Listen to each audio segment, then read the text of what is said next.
Well, in another major development tonight, Buckingham Palace has said that the King has made clear his profound concern at allegations about the conduct of his brother, Andrew Mountbatten-Windsor. One palace announcement changed everything overnight for a royal prince who thought he was untouchable. When King Charles announced he would support a police investigation into his own brother, Prince Andrew suddenly faced a battle no settlement could fix. But the legal nightmare wasn't his only war. Devastating personal losses, public humiliation, and the complete destruction of his royal life closed in behind the scenes. What is really happening behind palace walls? And just how much more can one man lose before his entire world collapses? Join us as we find out all about Prince Andrew's tragedies. When the King turns his back. In February 2026, Prince Andrew received news that no royal ever wants to hear. His own brother, King Charles III, announced through Buckingham Palace that he would support British police in their investigation of serious allegations against him. For a man who had spent decades enjoying the protection and privileges of royal status, this was a betrayal of a completely different kind. It wasn't a tabloid scandal or embarrassing photographs. It was the monarch himself stepping aside and letting law enforcement examine his younger brother's conduct with convicted sex offender Jeffrey Epstein. The palace statement made everything crystal clear. Officials said the King had expressed deep concern about allegations surfacing about Andrew's behavior, and that if Thames Valley Police came calling, the royal household would be ready to cooperate fully. The statement went even further, emphasizing that the King and Queen's thoughts and sympathies remained with victims of all forms of abuse. Those words landed like a hammer because they made it obvious whose side the monarchy had chosen, and it wasn't Andrew's. For someone whose identity was tied to royal protection, family loyalty, and institutional cover-ups, the sudden abandonment weighed on him as heavily as the allegations themselves. He understood the stakes. This wasn't just about bad publicity or temporarily stepping back from duties. Thames Valley Police were assessing whether to launch a formal criminal investigation that could result in charges carrying a potential life sentence. Yet there he was, stripped of his titles, evicted from his home, and now facing the reality that his own family wouldn't lift a finger to protect him from what was coming next. Palace insiders described King Charles's actions as unprecedented, noting that in previous generations, the royal family would have closed ranks to shield one of their own. Under Charles's reign, however, accountability clearly trumped family loyalty. Even as he dealt with his own health challenges and the pressures of modernizing the monarchy, the King made it clear that protecting the institution mattered more than protecting his disgraced brother. By early 2026, Andrew had lost nearly everything that defined his royal existence, and he had no way of knowing that the worst revelations were still to come. The question everyone was asking, could things possibly get any worse for a prince who had already fallen so far? But if losing his brother's support was devastating, what Andrew didn't know was that an avalanche of damning evidence was about to be released to the public. Would these new revelations finally destroy what little remained of his reputation? The Epstein files explode. The bombshell that destroyed what remained of Andrew's reputation came from more than 3 million pages of documents released by the United States Department of Justice. These were not vague accusations or second-hand stories. These were emails, photographs, and detailed records showing exactly how Jeffrey Epstein exploited his connections to powerful people, and Prince Andrew's name appeared throughout the files in deeply disturbing ways. Among the most damaging evidence was email exchanges from late 2010 showing Andrew forwarding official British government trade reports to Epstein mere minutes after receiving them from his assistant. The emails had subject lines about Southeast Asia visit reports and contained confidential details about trips to Singapore, Hong Kong, and Vietnam that Andrew had made in his capacity as Britain's special representative for international trade and investment. In the messages, Andrew wrote that he would be interested in Epstein's comments, views, or ideas on whom he could show the reports to attract investment interest. Translation: a senior British royal was seeking advice from a convicted sex offender about potentially confidential government business and investment opportunities. The implications were staggering, suggesting Andrew had been sharing state secrets with someone who had already been imprisoned for soliciting a minor for prostitution. Earlier correspondence from December 2009 showed Andrew telling Epstein about meeting an American banking family seeking help in the Middle East. Epstein responded by asking which Middle East countries Andrew had the strongest connections with, revealing a disturbing pattern of the prince consulting with Epstein on matters that should have remained strictly confidential. These weren't casual social emails between acquaintances. They showed a working relationship in which Andrew treated Epstein as a trusted business advisor, despite knowing of his criminal conviction. But the document release contained far more than just suspicious emails. Photographs surfaced showing Andrew at Epstein's Manhattan mansion, including disturbing images of him in compromising positions. The files revealed Andrew had sent photographs of his own daughters, Princesses Beatrice and Eugenie, to Epstein in 2010 and 2011, raising horrifying questions about what Andrew was thinking and whether he understood the danger he was exposing his children to. Perhaps most shocking were communications showing Andrew's ex-wife, Sarah Ferguson, remained in close contact with Epstein well after his 2008 conviction. She referred to him in glowing terms, calling him extraordinary and expressing deep affection for the man who had abused dozens of young women. Documents even suggested Ferguson brought both daughters to a lunch meeting with Epstein in Miami in July 2009, demonstrating how completely the family had ignored the red flags surrounding Epstein. The revelation with the most damning impact was from Virginia Giuffre's memoir. In her posthumous book, Nobody's Girl, Giuffre delivers her most personal and unsettling account yet of her experiences within Jeffrey Epstein's circle and the role she says Prince Andrew played in it. The memoir, completed before her death and due for release next week, laid out her story in her own words, without lawyers or court filings standing in the way. She wrote that she was 17 when she first met Prince Andrew in London in 2001. She described being presented to him by Ghislaine Maxwell, who framed the meeting as something exciting and special. According to Giuffre, Andrew's behavior struck her as entitled, as though he believed intimacy with her was something he was owed. Virginia also recounted the now infamous photograph taken that night, saying she wanted proof she had met someone so famous. The evening had continued with dinner and a nightclub visit before what she alleged happened later.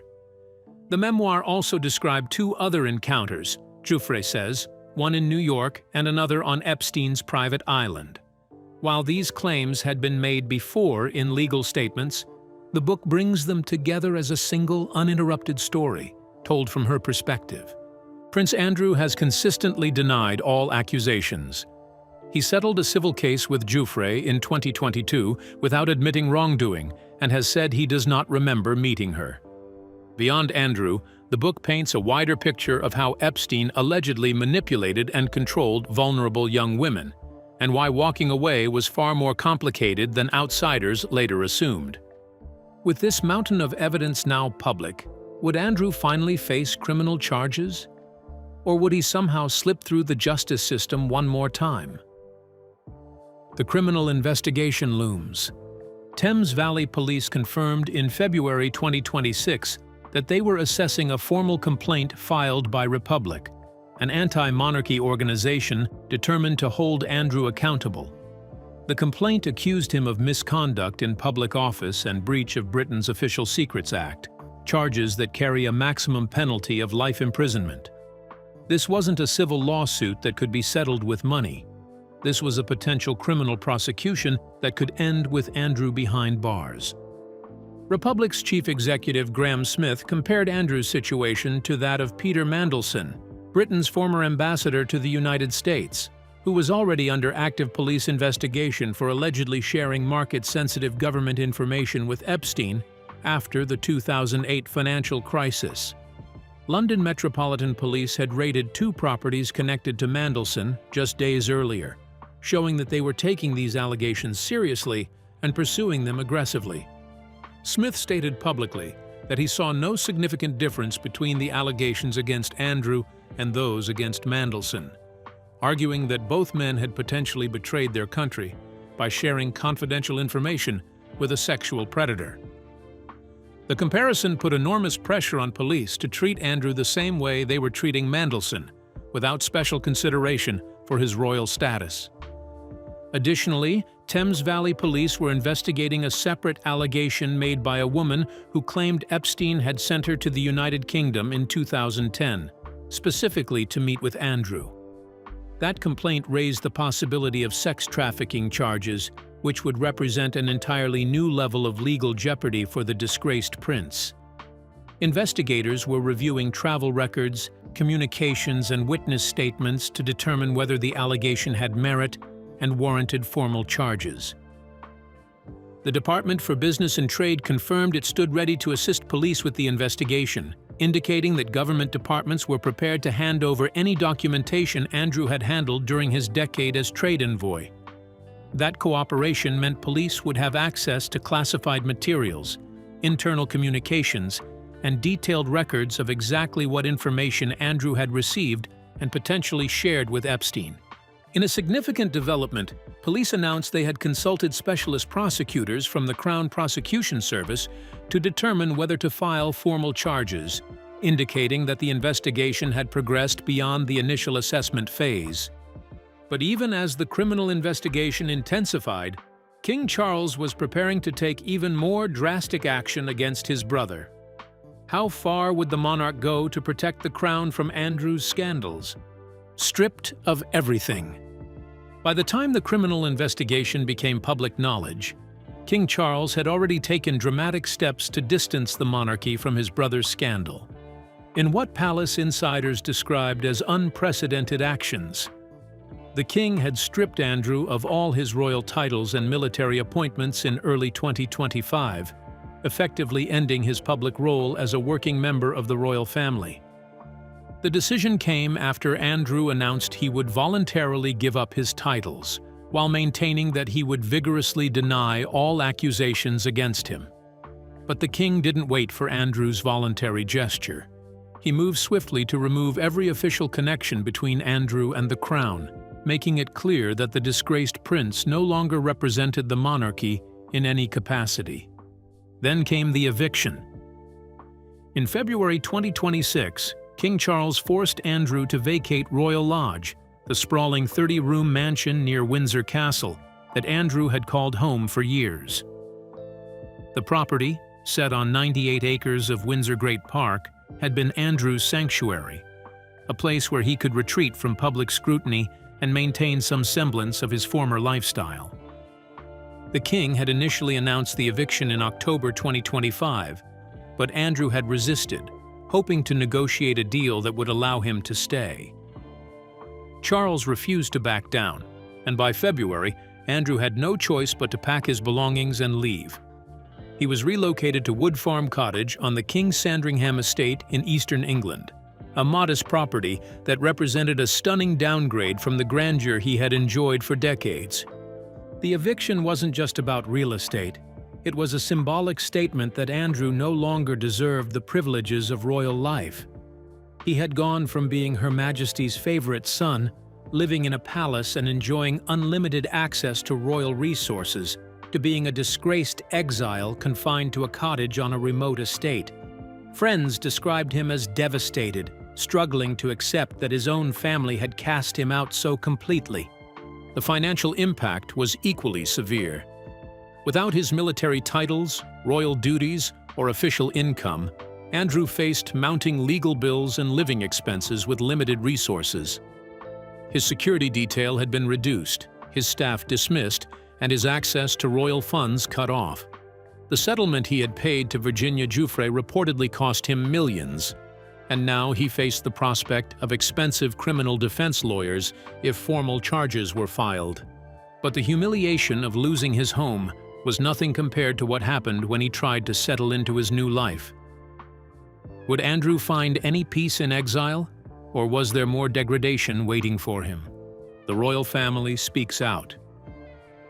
In February 2026, Prince William and Princess Catherine broke their long silence on the Andrew scandal with a statement that made their position unmistakably clear.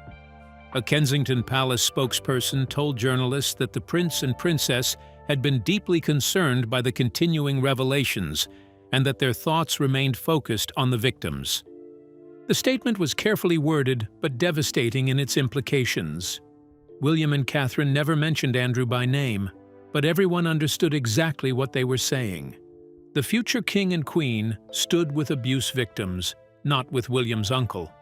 The message represented a complete rejection of family loyalty in favor of moral accountability, showing that the next generation of royals had no intention of protecting Andrew from the consequences of his actions. The timing of the statement was particularly significant because it came as William traveled to Saudi Arabia for an official visit aimed at strengthening diplomatic ties with the Arab kingdom. Even while fulfilling his royal duties abroad, William made sure the public knew where he stood on the Andrew situation, demonstrating that the scandal wouldn't be swept under the rug or ignored by the institution. For Andrew, the statement from William and Catherine represented another painful rejection from his own family. He had reportedly hoped that some members of the royal family would at least remain neutral or offer quiet support behind the scenes. Instead, the future monarchs publicly aligned themselves against him, making it clear that he had no allies left within the institution he had once represented. Royal experts noted that Prince William refused to protect his uncle, choosing instead to modernize the monarchy by demonstrating moral authority and standing with victims, rather than enabling a family member's alleged misconduct. With his family abandoning him and the police closing in, Andrew's nightmare seemed complete. But could it get even worse? What happened when the woman who accused him died under tragic circumstances? The devastating loss of Virginia Giuffre. In April 2025, the Epstein scandal took a heartbreaking turn when Virginia Giuffre, one of Jeffrey Epstein's most prominent victims, died by self-harm. Her death sent shockwaves through the survivor community and reignited public anger at everyone connected to Epstein's crimes. Advocacy groups pointed out that Giuffre had spent years fighting for justice and accountability, only to see powerful men like Andrew settle lawsuits without admitting wrongdoing. The emotional toll of that fight, combined with the trauma she had experienced as a teenager, had apparently become too much to bear. Andrew had settled Virginia's lawsuit in 2022 with an undisclosed payment believed to run into 8 figures, but he never admitted to the allegations and continued to deny all wrongdoing. That settlement, which many saw as an attempt to buy silence and avoid a public trial, now looked even more hollow in the wake of Giuffre's tragic death. Critics argued that Andrew had escaped accountability, while his accuser paid the ultimate price. The loss of Virginia also meant that one of the most credible witnesses against Andrew was gone, potentially complicating any future legal proceedings. However, the document releases and other evidence had provided investigators with enough material that they no longer needed to rely solely on Virginia's testimony. Her story had opened the door to a much broader examination of Andrew's conduct, and that investigation was continuing even after her death. For survivors watching from the sidelines, Virginia's death reinforced the devastating reality that seeking justice against powerful perpetrators often comes at an unbearable personal cost. Many pointed out that while Andrew lived in relative comfort despite losing his titles, Virginia had struggled with the aftermath of abuse for decades before ultimately taking her own life. With his most vocal accuser gone, would Andrew finally catch a break? Or would the public fury only intensify against a man who seemed to have contributed to her suffering? Public humiliation and anger. The scandal had put enormous strain on the royal family's public image, and King Charles bore the brunt of public anger during his official appearances. In February 2026, during a visit to Lancashire in northwest England, the king faced direct confrontation from members of the public who were furious about the Andrew situation. While most attendees at the event clapped and waved British flags in traditional royal fashion, one person shouted a question that captured what many were thinking. "How long have you known about Andrew?" The heckler's words cut through the polite applause, forcing Charles to acknowledge that public patience with the monarchy's handling of the scandal had run out. This wasn't an isolated incident. The king had been publicly confronted at least twice in recent days about his brother's conduct, showing that the scandal had become impossible to ignore even during routine royal engagements. Security personnel tried to maintain order, but the anger bubbling up from crowds demonstrated that many British citizens felt betrayed by how long the royal family had protected Andrew, despite mounting evidence of his misconduct.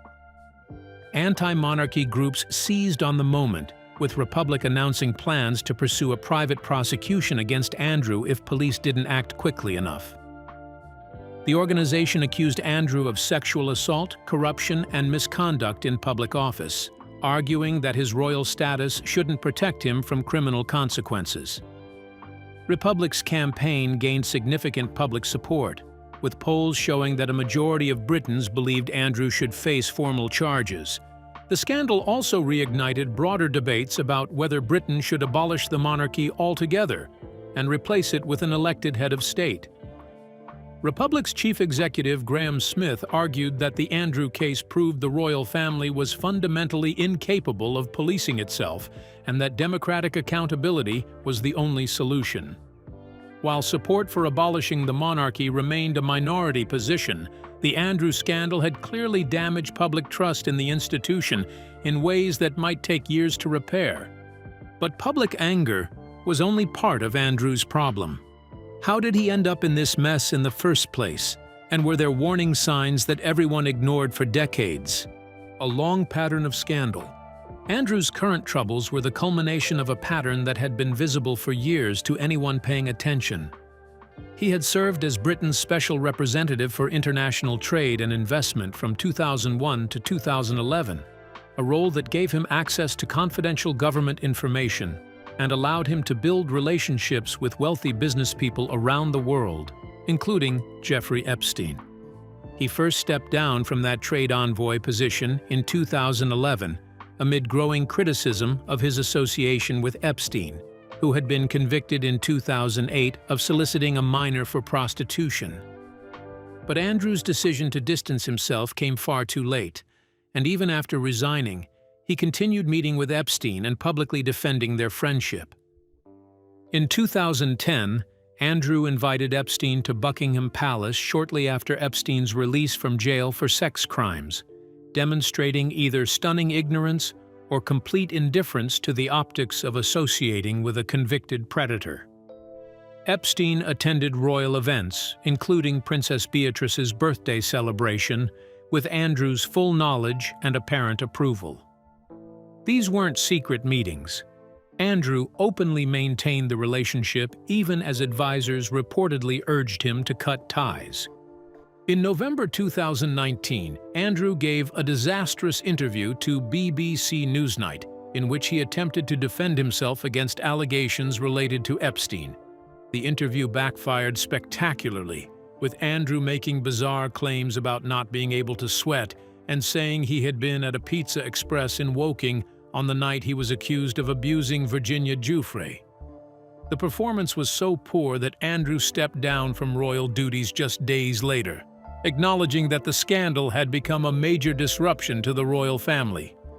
The BBC nearly cut the Pizza Express alibi from the interview to save Andrew from ridicule, but ultimately included it after he specifically requested it be added. Emily Maitlis, the interviewer, later revealed that Andrew wanted to talk even more about his inability to sweat and his Pizza Express defense, showing how completely disconnected he was from reality.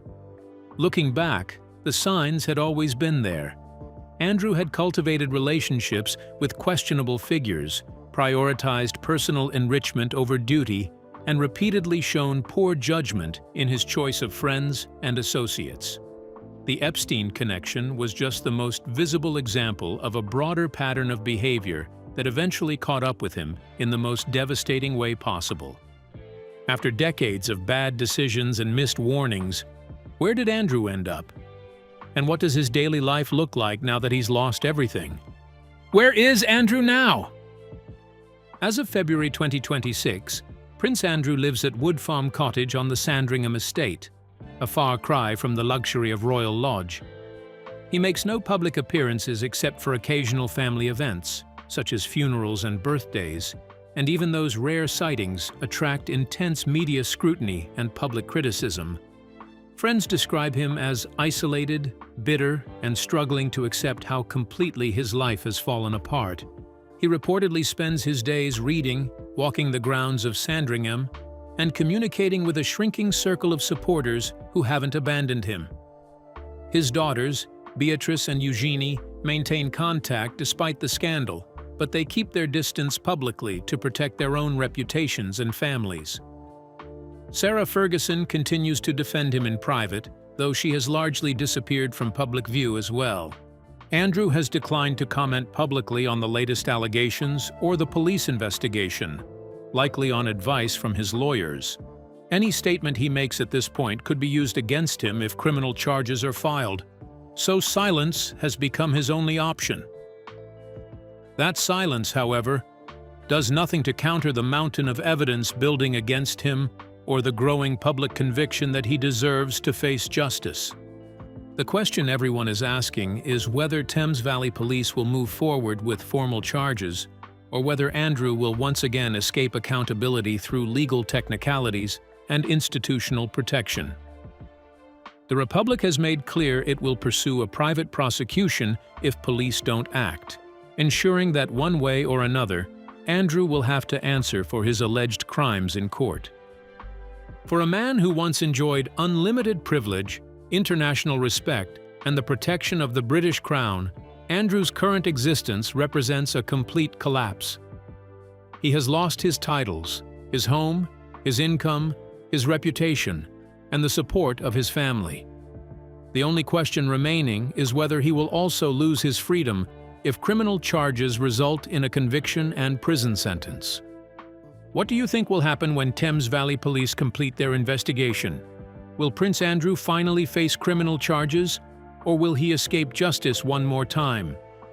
And do you think King Charles made the right decision in abandoning his brother, or should the royal family have shown more loyalty? Share your thoughts with us in the comment section. Remember to like, share, and subscribe for more. Also, click the next video showing on your screen. You will enjoy it.